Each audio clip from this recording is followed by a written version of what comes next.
こんにちは、ミニマリスト田中です。地方都市の隅っこで生活費月11万円でゆるく小さく暮らしています。このラジオはミニマリズムで社会のスピードから降りて自分を取り戻すことを大きなテーマに Kindle 出版で40冊以上の著書を持つミニマリストの僕が無理しない生き方やミニマルに暮らす方法などについてお話ししています。もし共感できる部分があればフォローやコメントなどお待ちしています。さて今日はですね、小さく自立する10の考え方というテーマでお話しします。月100万円稼ぐ方法ではありません。ファイヤーの話でもありません。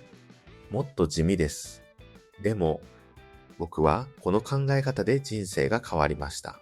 まず一つ目、収入より先に穴を塞ぐこと。会社員を辞めて数ヶ月無職でした。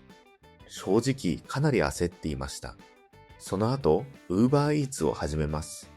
でも、体調が悪い日は稼働できません。今月大丈夫かな？来月はどうしよう？そんなことばかり考えていました。だから、最初にやったのは、稼ぐことじゃありません。支出を減らすことでした。バケツに穴が開いているのに、水だけ増やしても意味ないですからね。まず、穴を塞ぎました。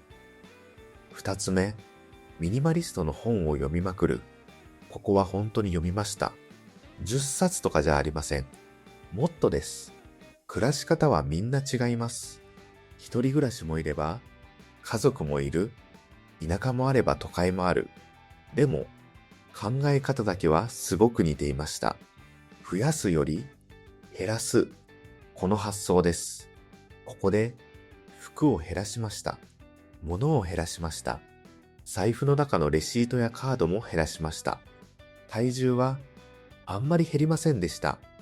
残念です。三つ目、生活コストを知る。これ、めちゃくちゃ重要です。僕の場合、生活費は約11万円でした。事業経費は別です。まず、敵を知る。月100万円必要だと思っていたら、ずっと苦しいです。でも、11万円なら意外と現実味があります。ゲームのラスボスより最初のスライムを倒す感じです。4つ目、支払いをシンプルにする。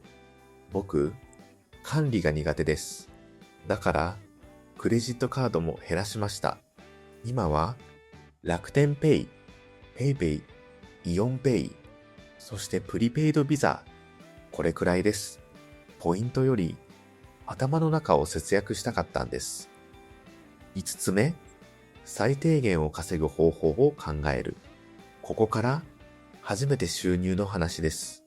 Uber なら1日7500円くらい、15日働けば生活できます。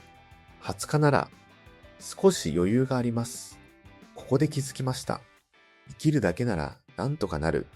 この安心感はすごく大きかったです。6つ目、仕事は組み合わせる。ここ、すごく大事です。Uber Eats だけ、会社だけ、じゃありません。例えば、週3日アルバイト、週1で日雇い、残りは自分の仕事、こんな組み合わせもできます。仕事って1個じゃなくてもいいんです。7つ目、正社員だけが正解じゃない。もちろん、向いている人はいます。でも、全員じゃありません。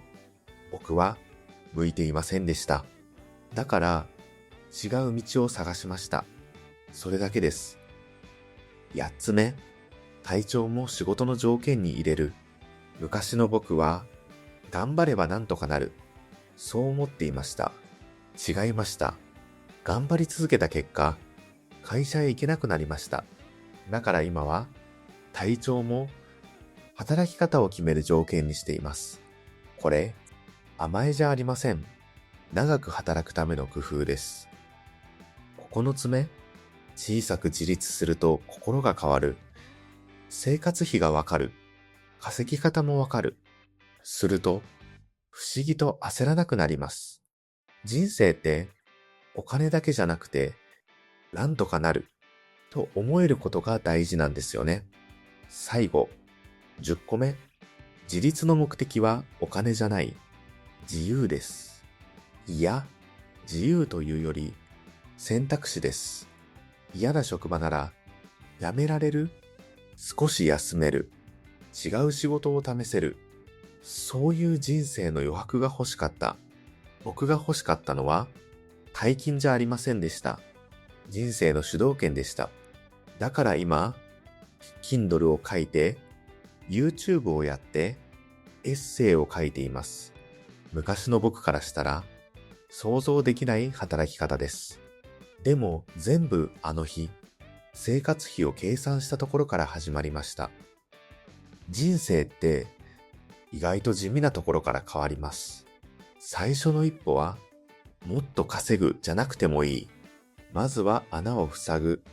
それだけでも景色は少し変わると思います。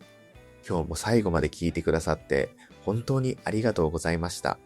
もしこんな暮らし方や考え方に共感していただけたら概要欄も覗いてみてください。Kindle では40冊以上の本を書いています。ラジオでは話しきれなかったことを文字で読むラジオとして残しています。それではまた次のラジオでお会いしましょう。ミニマリスト田中でした。バイバイ。